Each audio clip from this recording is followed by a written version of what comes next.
Have you ever wondered why you trust people too easily, can't say no, and end up being taken advantage of over and over? Many would call it kindness.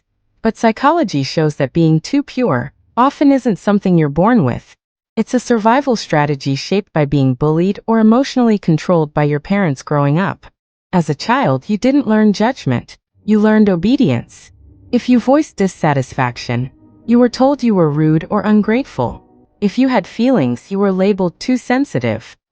If you set boundaries, you were called rebellious or disobedient. Over time, you learned to suppress yourself, please others, and follow orders, believing that this was the only way to stay safe, even if it meant sacrificing your own needs. Worse still, you began to see being mistreated as normal. Growing up in an environment of shame, control, or neglect can wire your brain to believe, "I'm not worthy of being treated gently."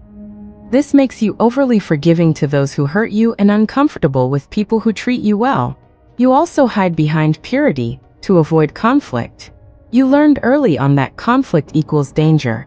So you stay silent, pretend to be the good one, and avoid expressing your real feelings. Eventually, you lose your sense of who you are.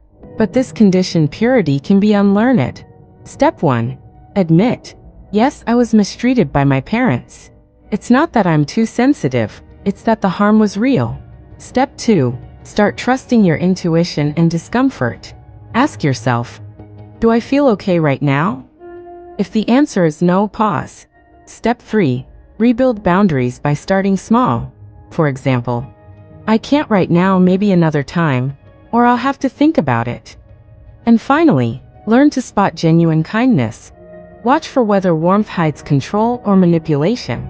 You're not a bad person. You're just finally learning to take care of yourself.